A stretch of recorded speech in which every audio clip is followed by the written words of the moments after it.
Did you like it though? Did you? Also, Mr. Lafayette and living in New Orleans, and you know right for NOLA. How big of a Saints fan are you? Oh, I have to temper it, because with media, you can't. When I go to the games, you can't cheer as a media member, so I have to keep the emotions in check. But I mean, come on, let's be real. I'm still a fan. My dad's a diehard fan. Been watching the team as I was just basically out the womb. These Saints, Saints, who that nation? It was just crammed down my throat, and I fell in love with it thanks to Drew Brees and Sean Payton.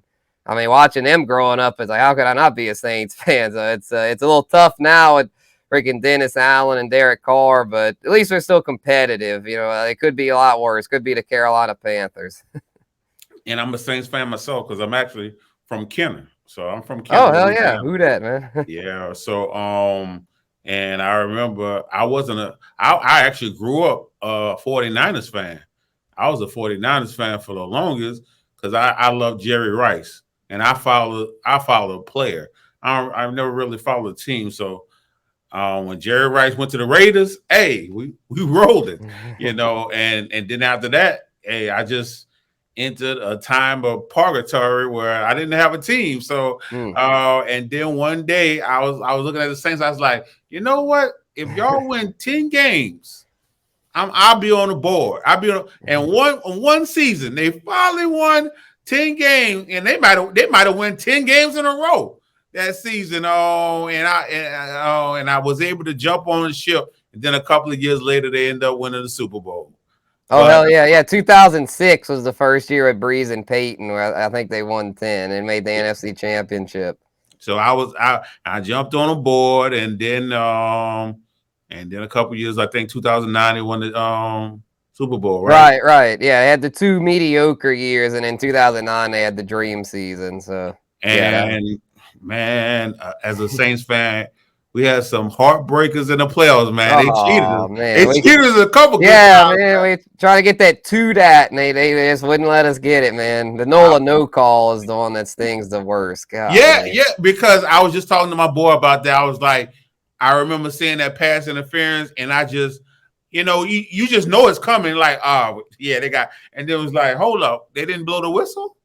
What did they see that not everybody else in America saw? Everybody else in America saw the pass interference. What was the refs looking at?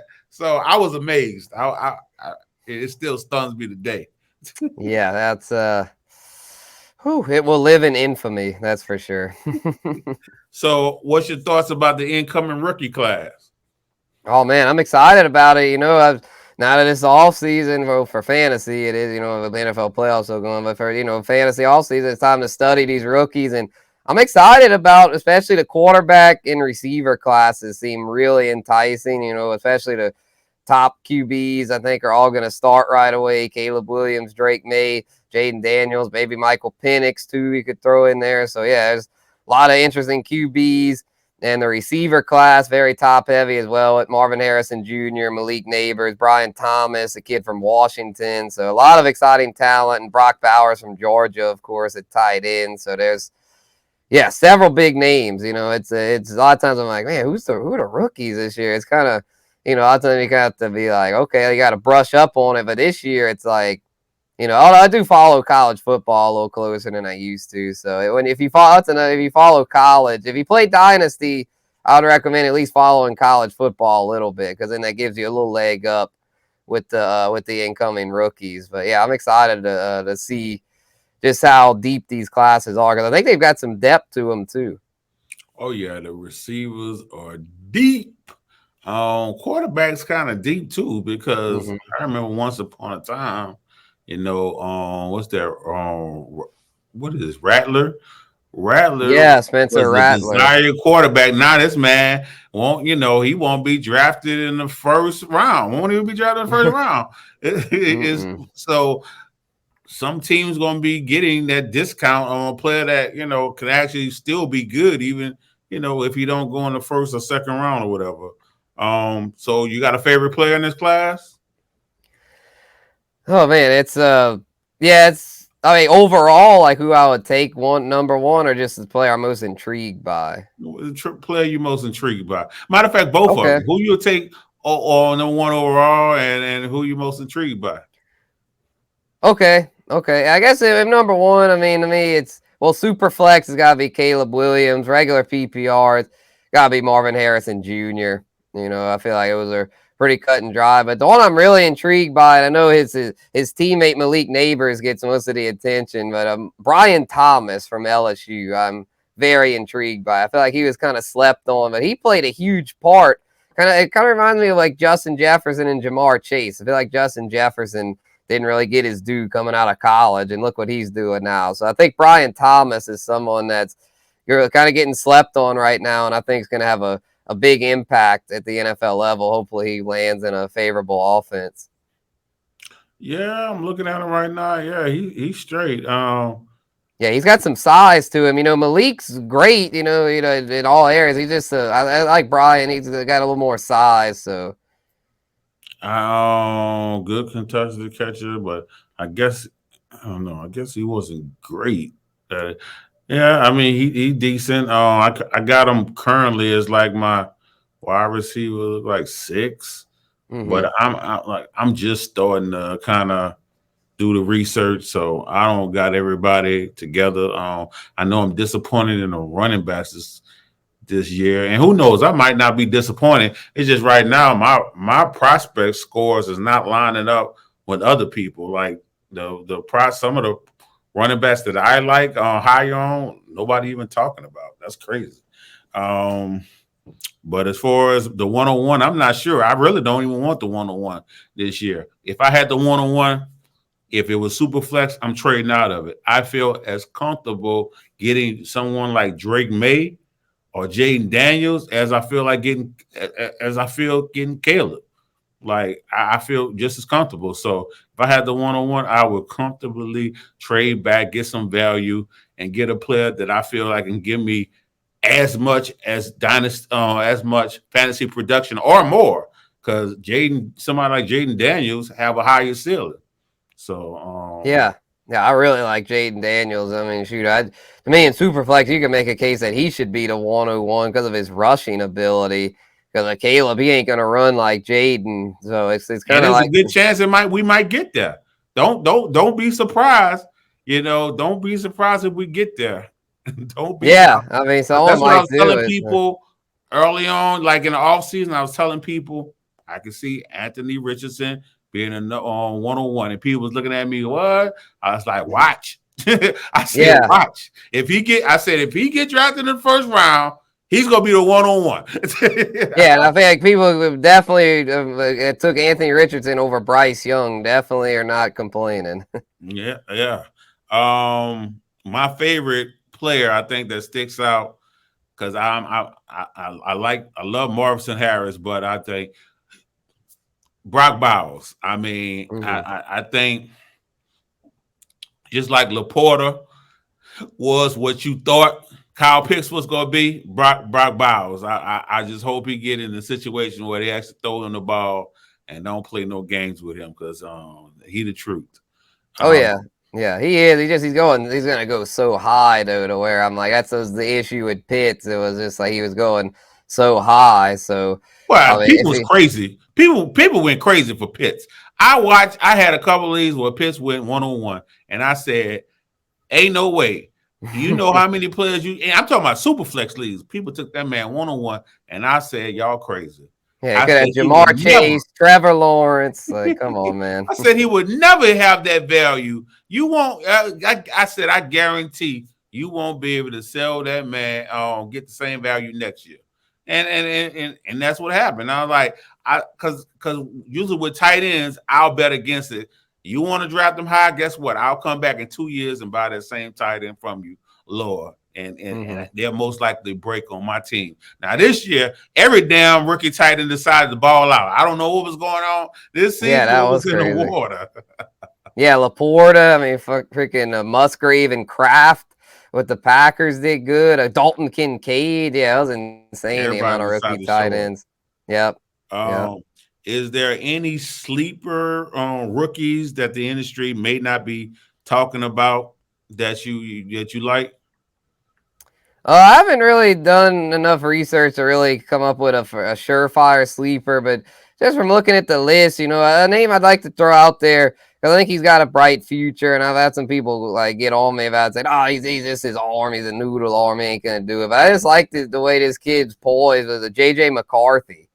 I think JJ McCarthy's got an NFL future because, and then also with fantasy, I mean, he runs to where even if he's not throwing a whole lot, he runs, and if he can land in a situation where he could start within the next year or two. I think he's someone that could last. I think he's got a really good head on his shoulders. He seems very mature, was able to stay poised with being in the spotlight there. I know Michigan had a lot around him, great running game, great defense, but he didn't screw it up, because when you're in that spot, it's like you gotta do your job as well. And to me, he really impressed me on the big stage. Penix did good too, but I mean, he's kind of like, I feel like most people are going to take him pretty high in these things. Or McCarthy, I feel like a lot of people just aren't really taking him serious. Him and Bo Nix, which I'm not that big on Bo Nix, but McCarthy, which I get it, he doesn't have the best arm, but we don't need him necessarily to have the best arm. We just need him to complete. I mean, in today's NFL, it's a lot of these like yards after the catch kind of things. So I mean, no one thought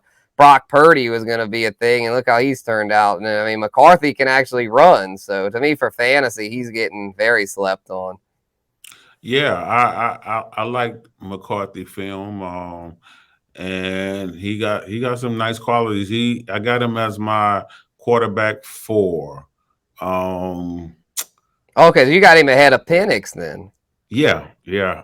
Okay, cool. So But we're on the same wave with that then. and I'm gonna be honest. This is more so my prospect score, not my personal ranking yet. I first just set it up with how I score players before I do my personal rankings, because just looking at it, I'm looking at my notes right now, and to be honest with you, I probably would have Penix over McCarthy because I see his PFF grade for big time throws or higher.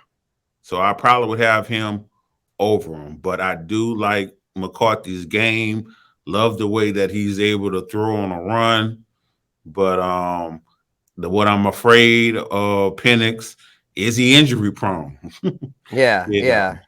He has been throughout his college career, and I feel like I don't know, I feel like he's kind of, and he doesn't really run much because of that. I hate to say he's Yeah. gonna be a bust, but I definitely wouldn't want the Saints to take him. Some people like, oh, the Saints So, could take him at 14, but I don't think he should be a first round pick. so I really don't. if I'm an NFL team, I would rather McCarthy. For fantasy purposes, I probably would rather Penix. To me, they're both second round prospects. Them and Knicks, to me, are second round guys. The other three, obviously, first round guys. But I have a feeling at least one or two of those are going to be pushed up into the first round with the way teams like to reach on QBs.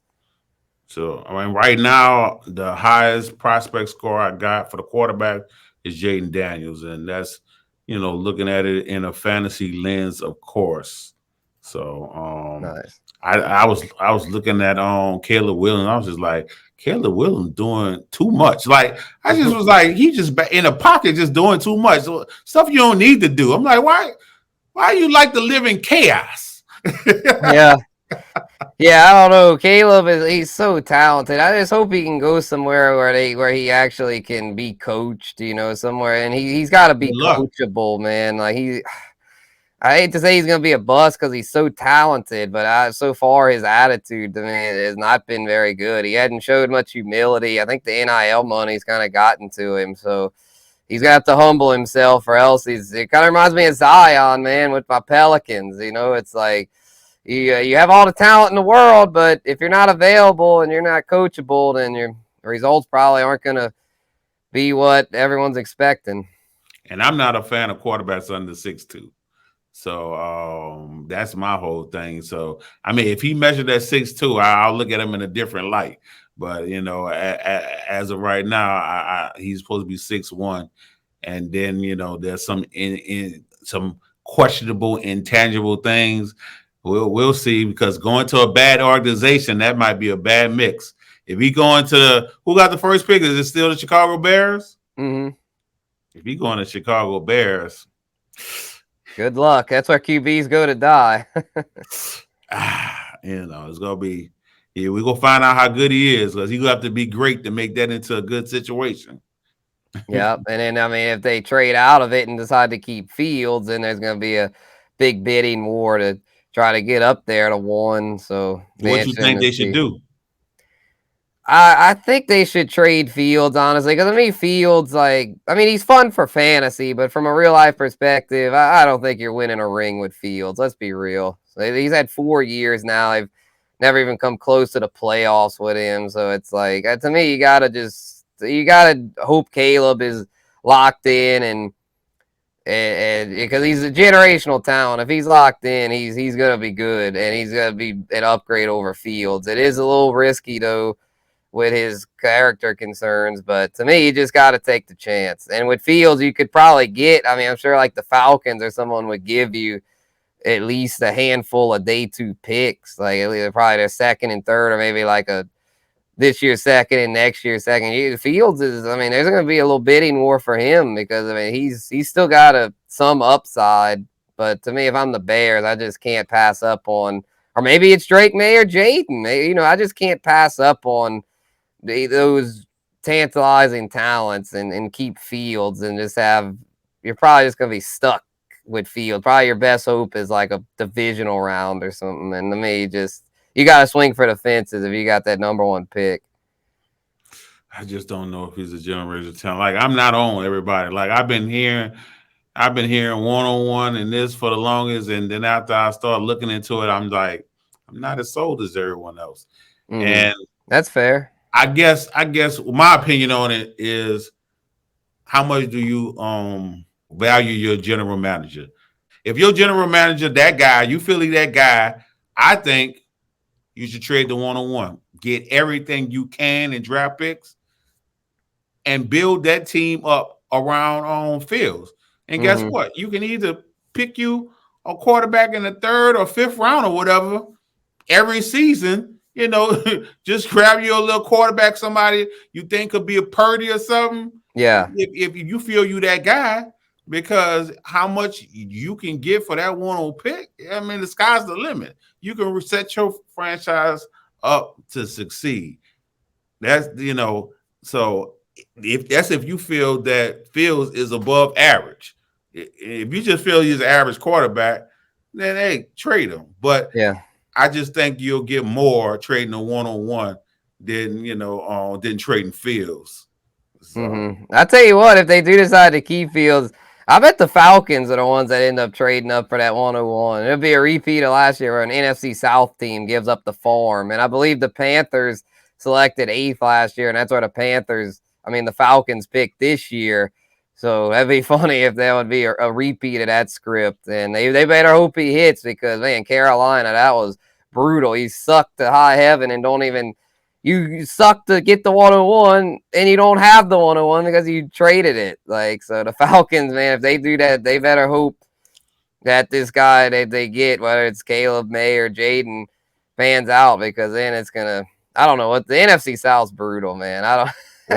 well, they just need the right coach or offensive coordinator because if they drop a good quarterback, that's a great situation to be in. You got your number 1 wide receiver. You got you one of the most talented tight ends in the league, if not the talented, and you got you a running back. It's built for you to succeed. You got weapons, So if someone, I know Bill Belichick interviewed for that position. I need for you to get you a real offensive coordinator. Like what they said Pinocchio. How the real boy? Get you a real offensive coordinator. No. I know, man. They're probably gonna go with stupid Josh McDaniels, though. That's what the rumors are saying. It wherever Belichick goes, he's gonna bring in Josh McDaniels as his OC, and that's. I mean, hey, there's no. I always like to clown the Falcons. So if it's Josh McDaniels as OC, they're probably going to continue to mismanage Bijan Pitts and Drake London.